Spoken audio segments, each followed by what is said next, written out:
Everyone, I think last year we left here somewhere.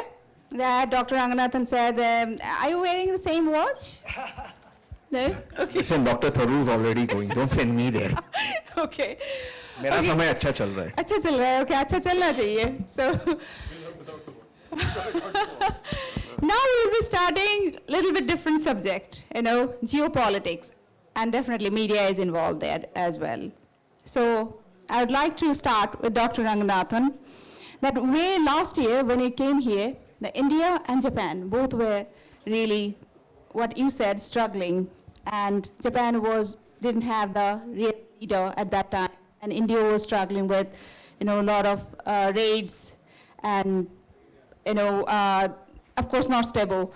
So what do you think in 1 year, what kind of change we see today, India, Japan? Here is the mic. First of all, thank you very much, Nupur and the organizers, for inviting me. It's a real pleasure and an honor. It just feels like yesterday. I don't even believe 1 year has passed, right. Except that you look so much younger. Oh, yeah, and I know. Abhijit looks so much, no, he doesn't look very thin, so I think it's fine, it's fine. And Tessin has a new watch, so congratulations on that front.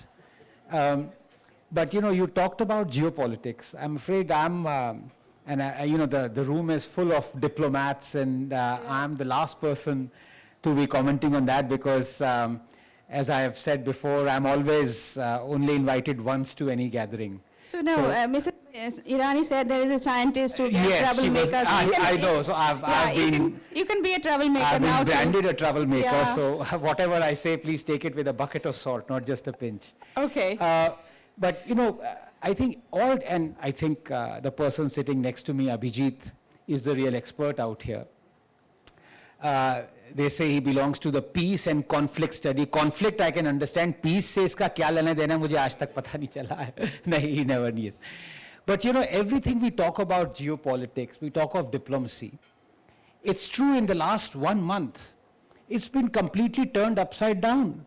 And I'm talking about ever since Trump took office. I mean, experts do not know what's going to happen in the next, minute, leave alone an hour or a day. Just to give you one example, and I speak as a layman, you have a massive war going on that's killed more than 1 million people on either side by even rough estimates. I'm talking about the Russia-Ukraine war. You hold negotiations and peace talks, and you don't call one of the warring parties. It's just unbelievable. I don't think this has ever happened.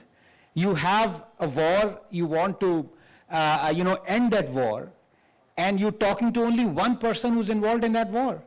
And which expert would have predicted that? So the only thing I can predict as a layman going forward is the unpredictability of it. And it's not that, we can say whatever we want and it would not matter. Of course Trump matters. Of course America matters more than any nation. And you've seen, how hard he is at negotiating. People would take umbrage to what he said, but that sooner or later, at least till now, we've seen they've come round to his point of view, or at least tilted towards his point of view, even Europe. So when you ask of how things have changed, I think Trump has entered the arena. Thank you. And that's the way things changed. Right? What do you think that how India-Japan relation in geopolitics point of view is different from last year? I think, first of all, thank you so much, Nupur, for having me here. And I flew down this morning to be here with you guys. So I think it's an absolute honor to once again share panel with such lovely people, especially Abhijit. And I do agree that Abhijit has nothing to do with peace, only with conflict. But until you don't create the conflict, how do you get peace? So he creates the conflict so we can bring in the peace. So that's that. Do you think he brings peace? No, not at all. Okay. Yeah. I don't give him peace. But there are two aspects to this. I do broadly agree that with the incoming of President Trump, geopolitics and global politics, diplomacy has changed. I do agree with that. Is that good or bad? I think time will tell. Because you cannot always, no matter how powerful you are, bulldoze your way. At times you'll have to sort of take a step back and think. And there have been people who've stood up to President Trump. He's had to mend his ways, even domestically, but we're talking about global politics here. Example in Colombia, President Petro refused to allow the military plane to land. He said, we will send our plane and we'll allow it. Yes, but no, 1 second. But he did send his plane, and it was his plane who got it. But the point that I'm trying to make is there will always be people who will have certain amount of, will always stand up. Today, Europe had negotiations, despite President Trump not being there. Today, Europe had negotiations, just today. So there will be people who stand up. We've seen Macron say that today take a stand in the White House. He's in the Oval Office, and he said, listen, we're going ahead. We would like the assets to be transferred to us.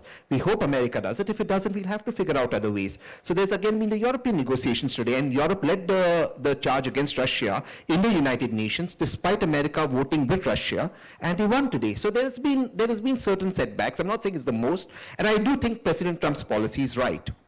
Let's come to the issue at hand. What do you think about India, Japan?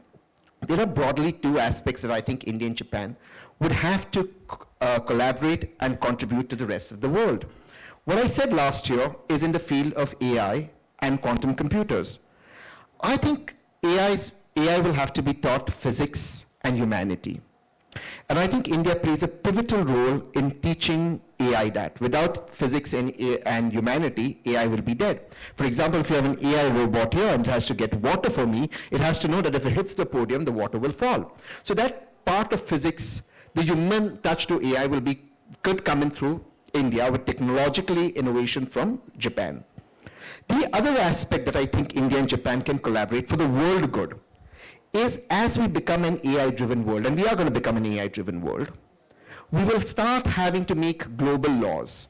Laws whose jurisdiction can exceed our country in a way, at least in civil crimes. For example, if a fraud is committed in Switzerland with an AI medium, but the fraud happens in India, how can Indian authorities sort of figure it out and there be a global corporation, some sort of a global network where somebody can at least be prosecuted in that country? Let's say they've morphed a woman's picture or a video, or there's been some sort of financial scam.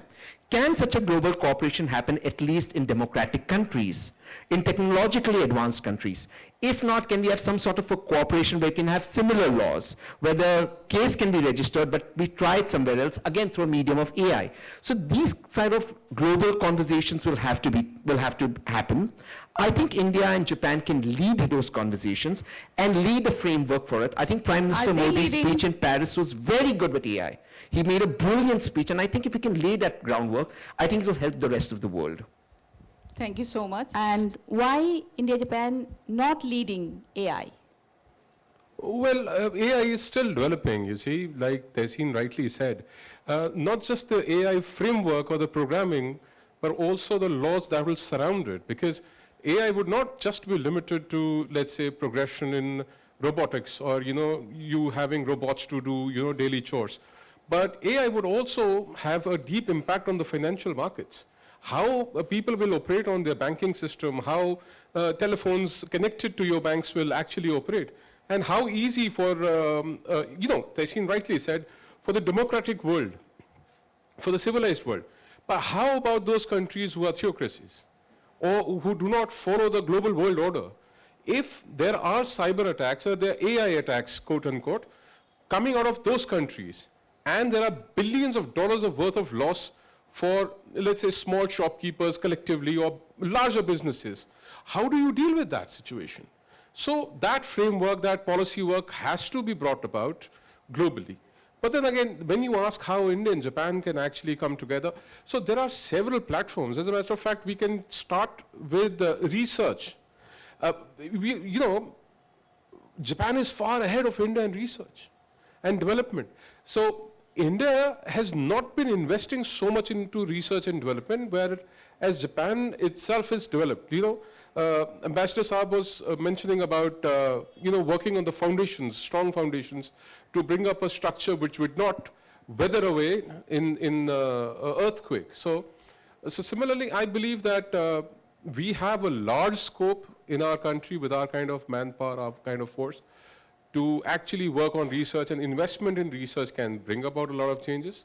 But also, since we've been discussing pharmaceuticals since the morning, and there is always a thought which provokes me on the inside that We have had camps, cancer camp, we've had nephrological camps, eye camps, we've had in the medical industry. So I look at it as something which is an incubation for more business for the pharma industry.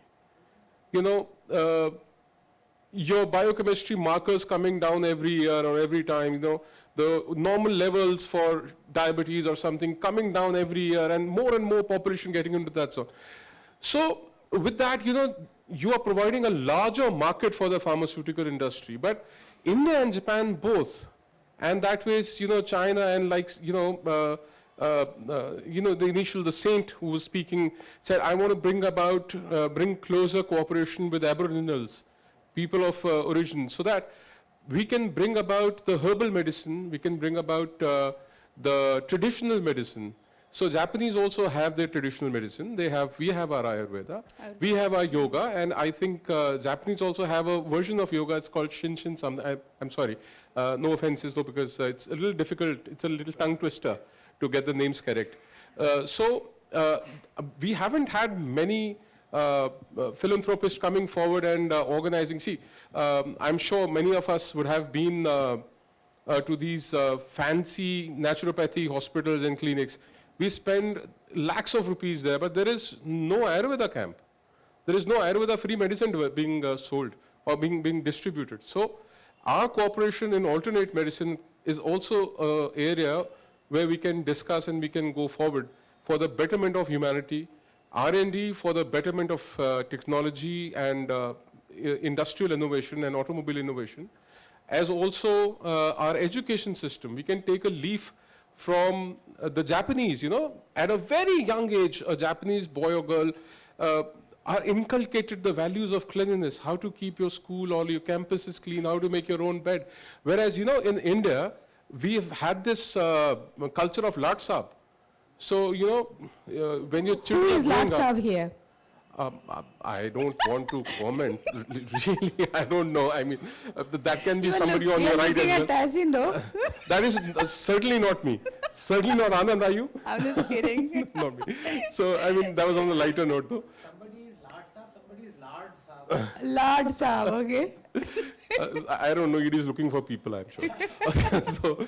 so anyway, I mean, jokes apart, jokes but apart, these are the areas where we can actually inculcate good values in our education system, in our children, because to actually bring about a change which is close to how Japanese operate in their country, it will take a few generations for us. Exactly. So you have to start from the beginning, the childhood. So Abhijit, do you think, how was your upbringing? We can start with the Tenno Heika no Banzai if you want, but no, that's fine. You see, there are things we can collaborate on and there are things we cannot collaborate on. And I think we need to be very clear-headed on what we can do and what we cannot do.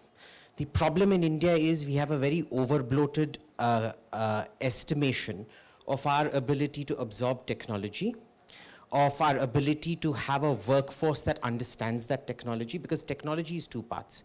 It's the how and the why. The how might get transferred, the why will take generations to learn, number one. Number two, you know, even with work culture, remember, Japan started industrializing when? Essentially when Commodore Perry opened up Japan in 1800 and something, when that American frigate landed up in Tokyo Bay. And what did they focus on? We sent all our people to London to study the law and come back and become lawyers around our neck and suck us dry of blood. They sent all their people to Germany, Japan, and all those things to become engineers and immediately start industrializing. They had that vision in the 1800s to industrialize through the Meiji era and things like that, become an industrial power. The discipline comes because of industrialization. Till you industrialize out here, you are not going to get that work ethic, you are not going to get that work culture, you're not going to get that professionalism. It is impossible. There are some technologies you can absorb. So for example, Suzuki and things like that. Now remember, these are two separate markets. The Japanese market, the Japanese technology is very different from German technology. German technology does not work in India. You take a BMW or a Mercedes, one little bit of rain, it'll just stop on the road right there. The Japanese cars keep moving. The best gauge of technology is to see which terrorist uses your product, These days, ISIS, Al-Qaeda, they all use Toyota and Isuzu trucks. You know why? Because they can all skip several iterations of stop checks and maintenance, and they can still function. You go back to the 60s and 70s and you look at terrorists, they used to use Mercedes, Pinzgauer trucks and things like that. That is not German technology anymore. Now, this thing, small engines, fantastic. On the other end, Japan no longer does consumer products at that level. Before Sony, everybody had Sony or 𝗏 or all those music systems and things. Remember mini discs and things like that? Those were also a thing. Today they don't do that. They do extremely high-end technology, which A, first of all, we cannot absorb. B, one of the reasons they lost the Soryu contract with the Australians, which then became the French submarine contract and thing, was Australia wasn't convinced that Japan had the ability to do systematic long-term technology transfer of military technology the way the French or someone did. This is also something that needs to be looked at if they're willing to handhold over a long period of time, and if you can even absorb. Now remember, Japan has a huge ecosystem of technology to absorb. People don't realize that just because you don't have that technology around every one of you, no Sony phone or whatever, Japanese technology is something very different today. You know, 40% of the Boeing 787 Dreamliner is actually Japanese, right? You look at the Mogami class frigates and things like that, it's all very high-end technology. Even the Koreans can't compete at that level.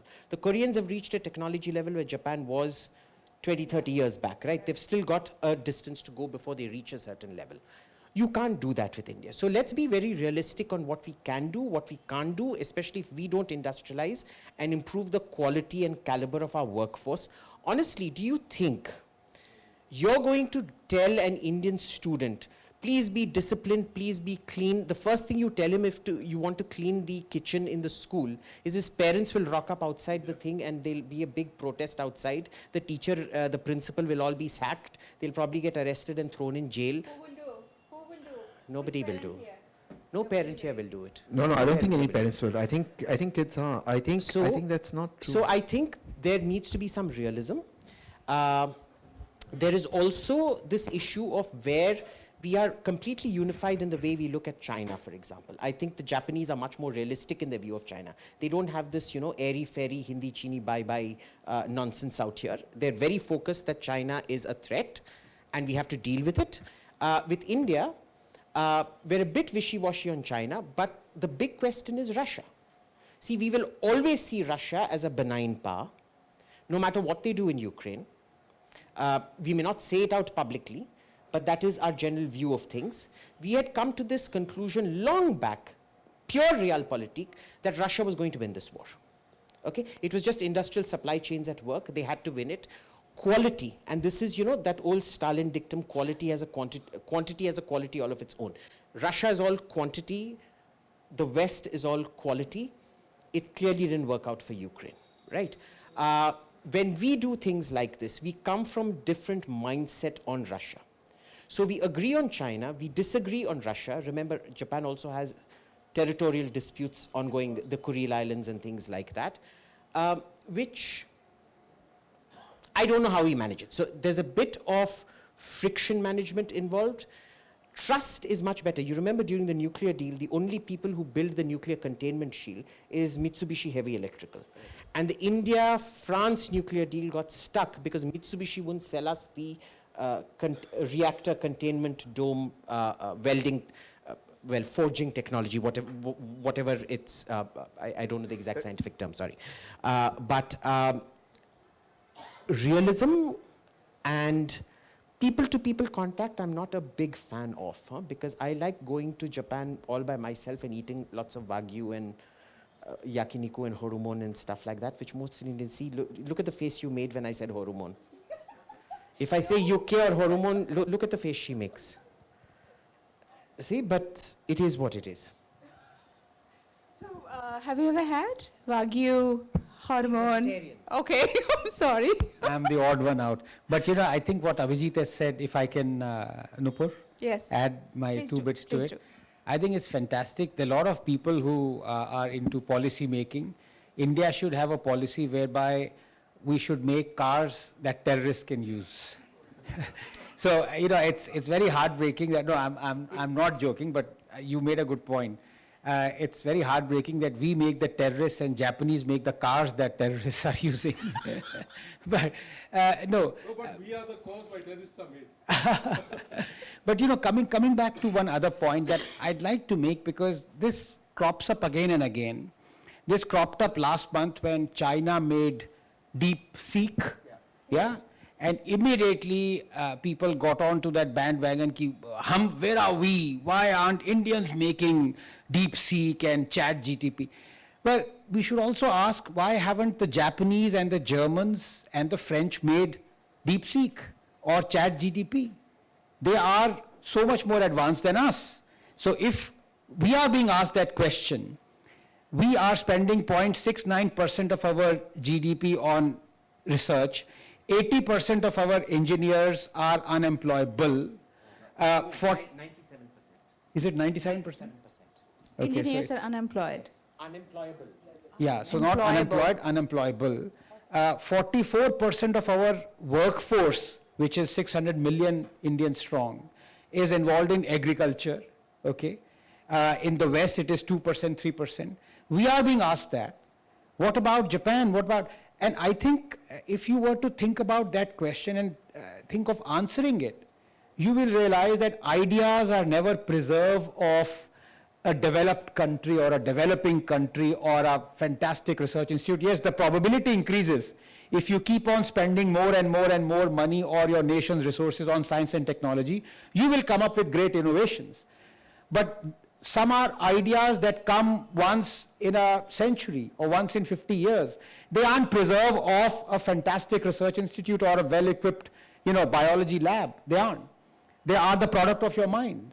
And that mind can be in some village in India or in Japan or anywhere. It's not a prisoner of the government. So, next time somebody asks you, oh, look, China has made 𝗣PSeek, what has India done? My retort is, well, what has Japan done? What has, France done?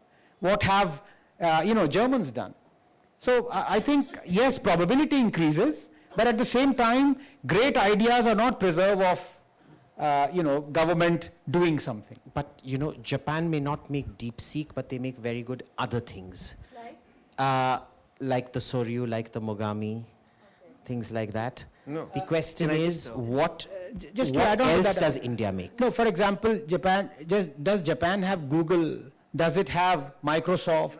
Does it have Twitter? Does it have... So what I'm saying is, it's not that, if you become sufficiently developed or a GDP per capita of $60,000, you're going to come up with all the ideas of the world. It's not that. But Japan is making other things, yeah. Of course. Yeah. So is India. Oh. So I think the question out here is a very specific question you asked. Japan's made something called RINA, R-I-N-N-E. I'm sorry about the pronunciation, but they made something called RINA, which is, RINA. I don't know how it's pronounced. So they've just made it, and Fujitsu.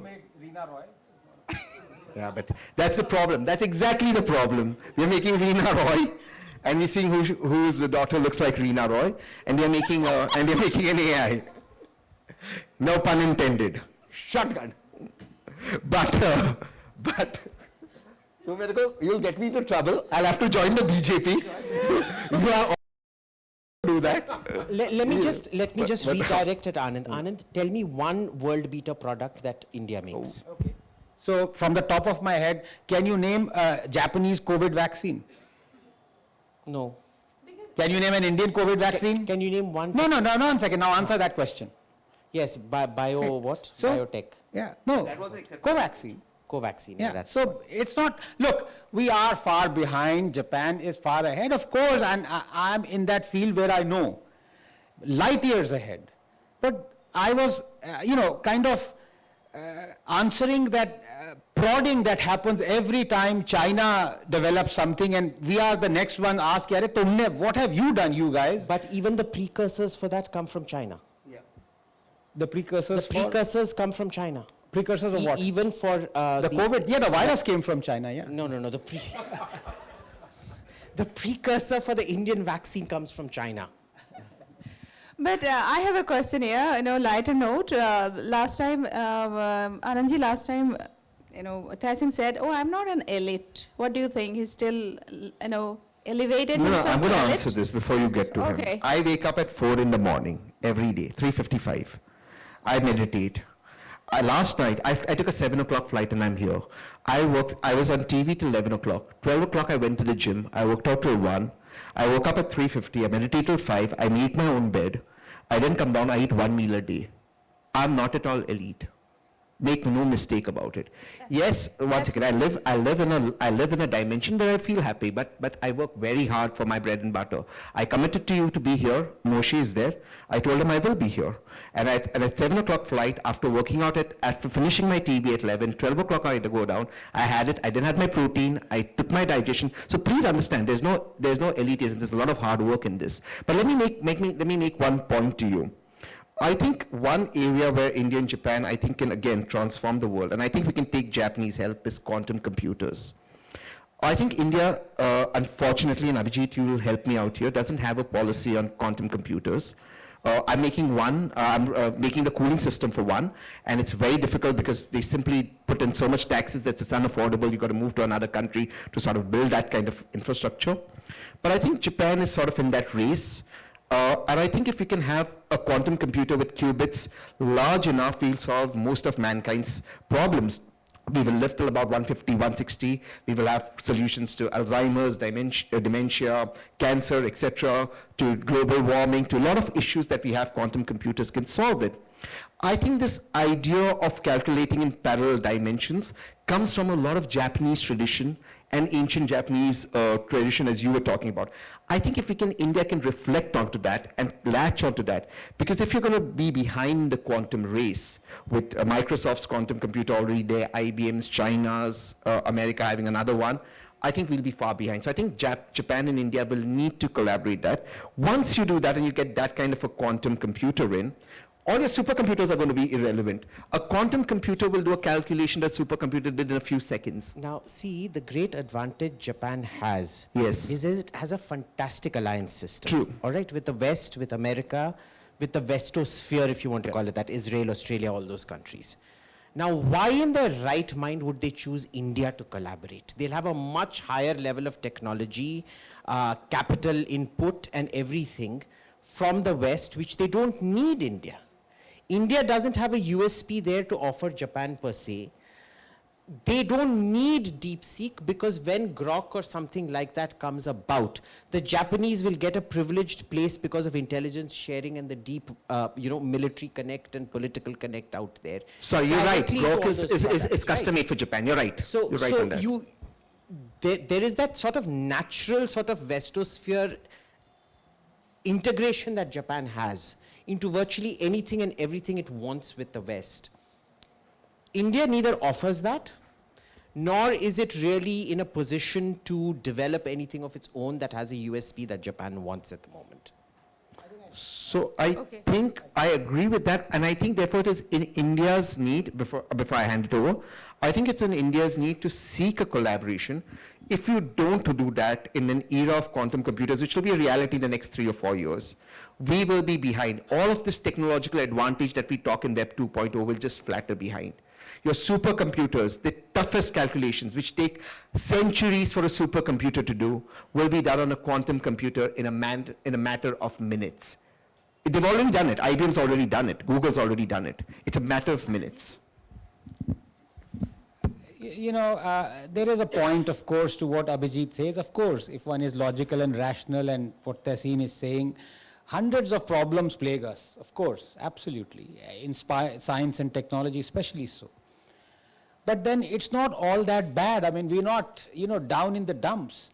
And who knows, I think not who knows, accidentally, we took a path from the 60s onwards because India, perhaps deliberately or out of hubris, became inhospitable to Indians.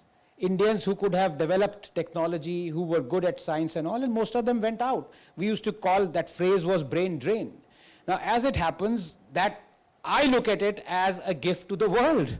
I don't see it as a brain drain. I mean, if you look at Google, you look at Microsoft, you look at all the amazing Apple, innovative technologies and companies around the world, you have Indians in them. So it's not that, India is not doing anything. Indians are, yes. But on the other hand, when, I think we are going overboard with the AI, with trying to, in a hurry, solve all of the world's problems, and 𝗤𝗏 says we want to live till 160. Most of the problems that are plaguing the world today are of our own making. They will be solved by elementary logic and rationale, not by AI or by quantum chip computing, So we just have to sit back and think of a logical solution that already exists. I mean, we are actually creating more problems. Let me just quickly, you want to come in? Just a quick point. This I can't say no to you. This is the fundamental mindset difference we have with the West and India. In the West, technology is seen as enabling a human being. You invest in human beings in the West. In India, we don't believe in invest in human beings. We see technology as a replacement for human feeling. Exactly. And it's not new. It has been right from Nehru's times. Dams are the temples of modern India. No, the modern Indian is the temple of modern India. It is not a dam, it is not a goddamn defense factory. Okay, and this is the exact thing. You look at how tenaciously Japan defends its industry. We brain drain, or as Anand puts it, gift to the world. We're world leaders in sloganeering, by the way. We'll come up with fantastic new slogans, Vishwaguru, whatever latest 𝗏𝗏𝗿𝗂𝗍𝗏 we've come up with. But when it comes to protecting our industry, no, sir, we'll invest so much in you, we'll send you to IIT, and then please go serve America, become head of Google, increase American GDP and whatever. One guy, one French guy tries to pull a stunt like that with Nissan in Japan. Look what the Japanese do to him. Straight to jail. 𝗏𝗏𝗵𝗃𝗏 was another You saw what matter. happened to 𝗏𝗏𝗵𝗃𝗏 was another he matter. escaped. That's a different matter. Great Japanese escape. But this is the difference. The Japanese protect their own. Here we export our own. No, but I just want to add one line to what Abhijit said. Just one line. It's not technology versus human beings. In the last, in the last 50 or 70 years, human lifespan has increased a lot. Our brain has about 10% increased in the last 300 years, the size of our prefrontal cortex. Yeah, for some, I agree. Some still live in the cave age, but yeah. So it is something that we need to invest in for the future of humanity, and that's the only way forward. And it's not us versus AI will create more jobs. Quantum computers will create better lives. We need to invest in that, not run away from technology. So Anand very cleverly made 𝗤𝗏 admit for some. That's going to put him in trouble in the Congress, I tell you. We know where for some goes anyways. So coming back to where we were discussing was, while Abhijit's points are very logical, factual and correct, but Abhijit, one other fact is that Japan is an aging country and we are a young country. So technology is one thing which they have advancement in. And research is something that we can collaborate in. Also, Japan is dependent on the West, not just for technology, but also for its defense. They've not been investing enough in their defense over these years, and that's why Quad comes up. And when you discuss about Indo-Pacific, which is a term coined by a Japanese Prime Minister, and now it's a global reality. So, taking a leaf from that, there are a lot of areas of cooperation where Japan and India can come together and move forward. I see India as a land of opportunities. I see Indian dream equivalent to, if not above, the American dream. So all this that we discuss, Anand rightly said that, Chinese gave us the virus and we gave the world its vaccine. And the vaccine diplomacy is something which brought the world closer to India over these years. So 𝗏𝗏𝗵𝗏 mein afsar kind of a thing, I believe. But again, there are opportunities between India and Japan. Don't try to paint a bleak picture that, why would Japanese want Indians at all? And why would 𝗏𝗏𝗵𝗏 connect India-Japan then? The girl is a superstar. She's been working, I don't know, single-handedly, 𝗏𝗏𝗏𝗏, you've been taking this second edition of this now? Yeah. So the girl is a superstar. She's a superhero.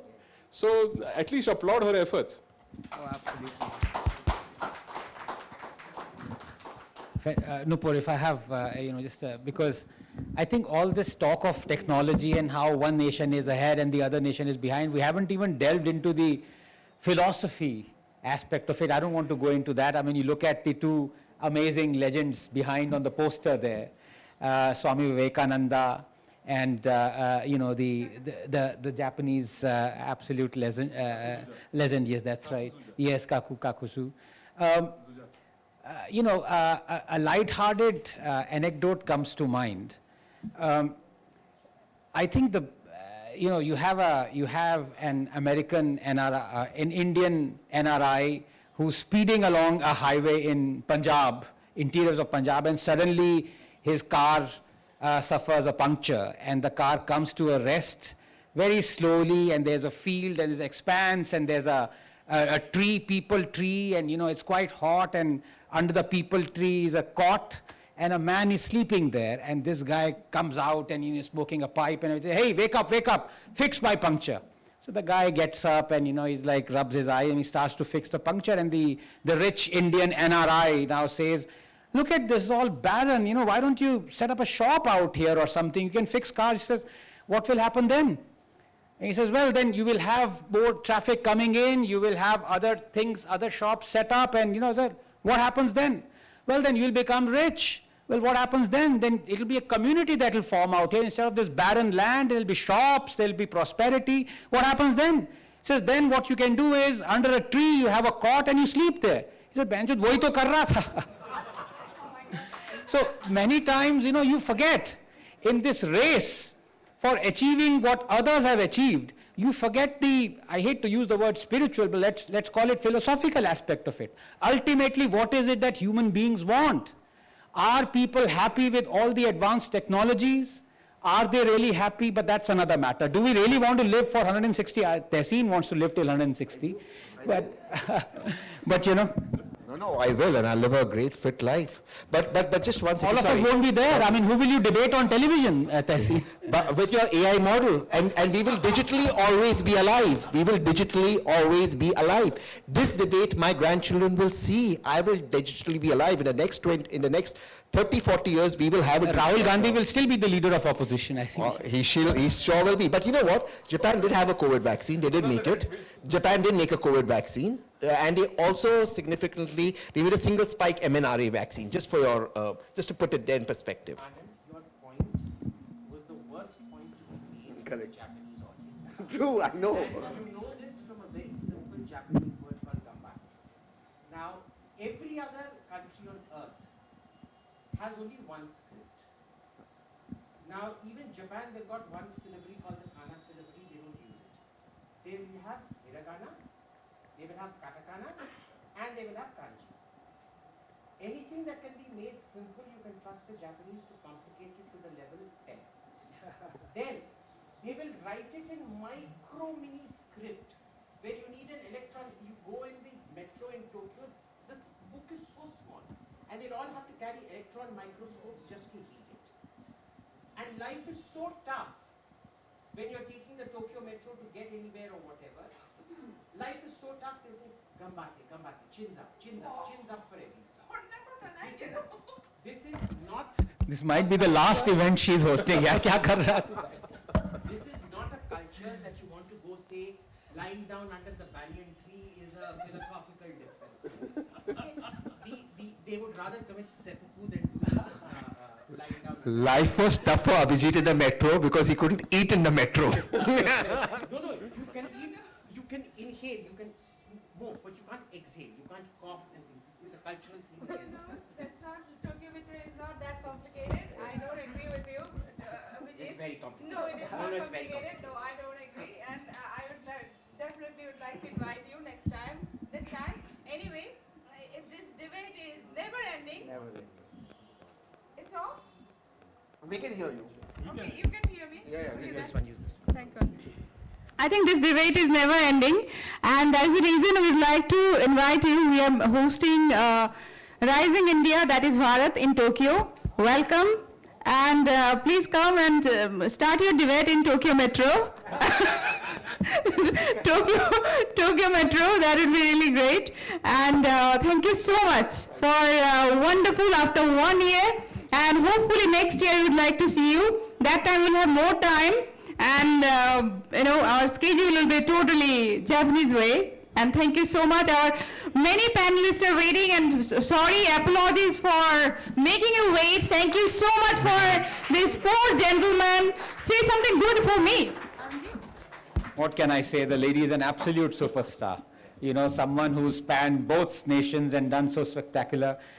More than a friend, you're an absolute consummate professional. And I think you blur the line between who is an Indian and who is a Japanese, and you're the exception there. When you talk of so many things that are unique to Indians and unique to the Japanese, you hold both those qualities. Wow, thank you so much. Thank you so much. Here, definitely, again, I'd like to request Jan sir, and I'd like to request ma'am to give them the mementos. ਹੋਰ ਕਿੰਨੀਆਂ ਤਾਰੀਫਾਂ ਚਾਹੀਦੀਆਂ ਤੈਨੂੰ?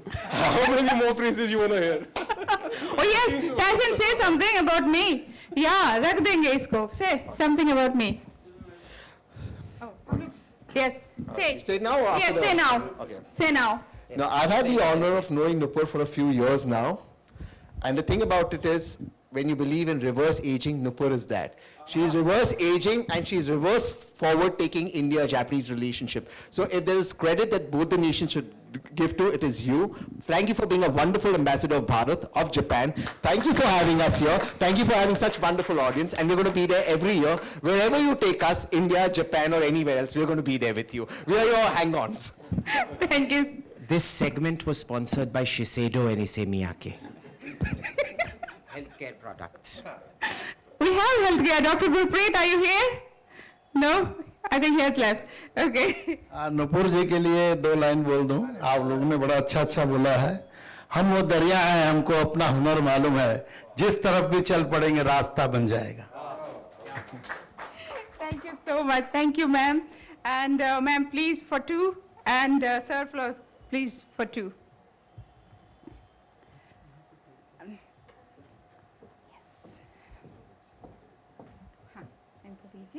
अभिजीत जी को दीजिए. अभिजीत जी इधर है. अच्छा, तहसीन sir को तहसीन पसंद है. Abhijit How can you confuse Abhijit and me? How can you? The best compliment Abhijit has ever got.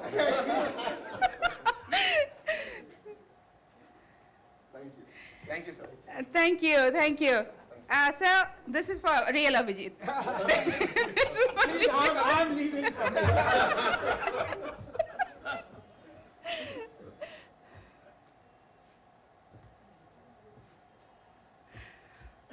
Professor Shravani Rai Chaudhary will be giving to Dr. Ranganathan and Mr. Maan. And maybe together we can take a group photo. Please come. Abhijit, close.